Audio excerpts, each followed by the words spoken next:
Under Senate Protective Custody na si Senador Ronald Bato de la Rosa, kinundena niya ang anyay pagharang at paghabol sa kanya ng mga taga-NBI para ihain ang warrant of arrest ng ICC. May report si Mav Gonzalez. Sir, tinahanap na po ninyo. Sumusweldo. Hindi nagpapakita. Ngayon, papakita ko dito. Kinara ko naman yung guys. This is the Senate. Wala silang respeto sa institusyon ng Senado. Ganun ang NBI. It's a crime. This is the worst government.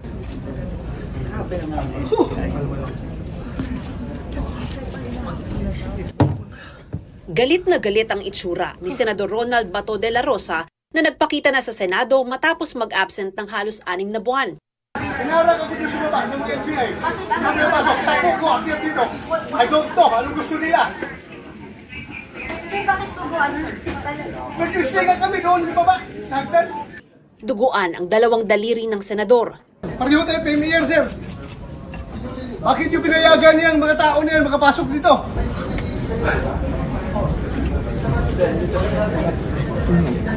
Kung ikaw ang senador, sir, ako ang sergeant at arms. Magpapakamatay ako para hindi ka magalaw dito sa institusyon na ito. Magpapakamatay ako para sa'yo. Gusto ni De La Rosa na paalisin ang mga tauhan ng NBI at si dating Senator Antonio Trillanes IV sa Senado.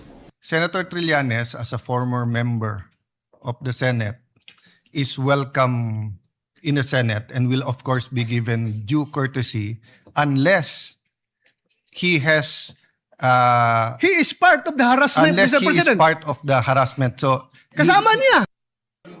Sabi ni bagong Senate President Alan Peter Cayetano, paaalisin ng NBI agents maliban sa mga umano'y ng haras kay Senator Bato para makwestiyon. Suportado ni Senator Tito Soto ang hiling ni Senator Bato. Ipinaalala naman ni Senator Rodante Marcoleta ang kanilang mga karapatan habang nasa loob ng Senado. Mr. President, the arrest cannot be executed inside the Senate, and the Senator can seek judicial remedies while under Senate custody. Habang nakasuspende ang sesyon, sinuri ng mga senador ang kuha ng CCTV kung saan kita ang pagdating ni Senator Bato. Ipinapanood din ito sa plenaryo. Kita ang pagtakbo ng senador sa hallway kasama ang staff habang hinahabol ng NBI agents. Nasubsub pa siya paakyat ng hagdan. Pagpasok niya sa pinto, nakipaghatakan sa pinto ang mga taong gustong makapasok. Senator Bato will enjoy the protection of the law and the protection of the Senate in accordance with our rules and with Philippine laws. Kalaunan, inaprubahan ang mosyong ilagay sa Senate Protective Custody si De La Rosa. Wala po ako doon physically, no? Pero sana nga nandoon ako para na-wrestling ko tong mamang ito eh. Nadala na sa kotse ng NBI eh. Hinihingan pa namin ng pahayag ang NBI kung bakit nasa Senado sila.